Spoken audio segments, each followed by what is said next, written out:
nabanggit niyo nga coach, naging booming na yung running events ngayon. Siguro yung question ko na lang, bakit kaya siya malakas dito sa bansa and why na kailangan pa siyang i-promote? Ano yung mga benefits na aside from physical aspect, ano pa yung makuha ng mga participants? Sige, sagutin ko muna yung first bali, two questions. So yung first, bakit nag-boom yung running sa Pilipinas? So una sa lahat, malaking epekto dito yung yung effect ng pandemic. No? So syempre nakulong tayo sa sarili nating bahay and nagkaroon ng limitations. So na-realize ng mga tao na yung fitness ay very important. Actually not only running, no, other sports. So yun yung first. And then second, actually before naman nag-pandemic, mayroon na tayong running boom 2010. So, but mas malaki ngayon kasi last time, yung concentration ng running boom in the Philippines, nasa Metro Manila lang. But this time, is actually nationwide. So if you go to Cebu, Davao, Iloilo, Bacolod, Bicol, Baguio, Bulacan, so nagbo-boom yung running talaga, madami talaga. So isa nakatulong dito, yung social media. Nung panahon ng 2010, hindi pa ganun kauso eh. So ngayon, yung mga sumasali, because for their health, sinishare nila sa social media, nag-take ng pictures, and then marami silang na-inspire na motivate ng mga tao na parang, uy, parang busy itong tao na to parang gusto ko din siyang subukan. So nahihikayat natin yung iba to participate, no? And then, siyempre, yung pinaka-last is yung experience. Na pag na-try nila yung race and nagustuhan nila, doon sila nauupo eh. So marami rin tayong mga fun runs na nag-cater doon sa mga first-time runners na malaking bagay ito. Siguro yung last na lang naman dalawa pa siguro. Yung isa is yung pag-boom ng running community. So malaking tulong ito, mga run clubs, yung sinasabi ko po.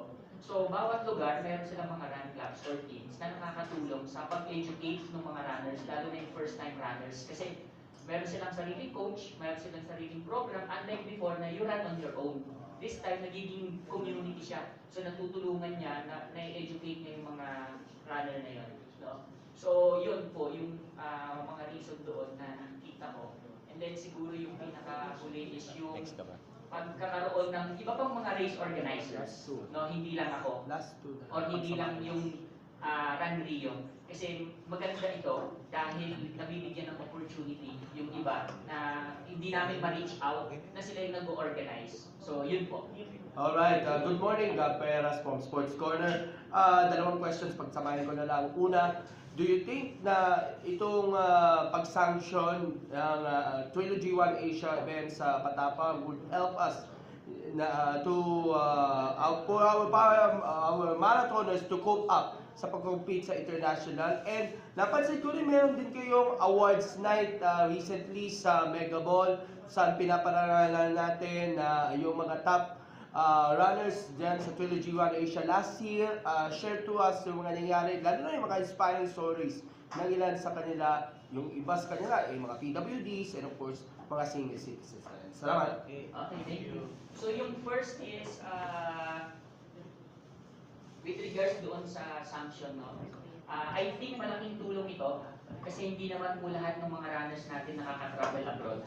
No? And of course, yung standard na gusto natin i-provide sa kanila, yun po kasi meron tayong requirements din eh. So, nung nagbigay po si Patapa ng mga checklist, ano ba yung mga requirements na i-provide ng local organizer para ma-standard natin or yung parang kumbaga reference na maging successful siya. So yun po yung first. Sa tingin ko po makakatulong yan. Yung pangalawa po is regarding ano nga po yun? Yung second po. Yung sa awards night. Awards night, yes. Yes, tama po. Nagkaroon po kami ng awards night a few weeks ago. And pinaparangalan po natin yung nakakomplete ng Leg 1, Leg 2, Leg 3 at National Finals. Meron po silang extra medal na nakukuha. And then yung kanina po nakita yung sagot doon sa kanina. So kapag nag-join po sila, meron silang singlet. Wow! Different color po yan. So yung leg 1 natin is blue. Yung leg 2 po natin is red and pink. Yes. And then yung leg 3 natin is green. Green. And then yung national finals natin, wala lang siya dito, pero combination of all colors. Wow. So para itong Ano jacket naman na yung to, jacket? ito po isa sa merchandise namin na gusto namin i-introduce, no?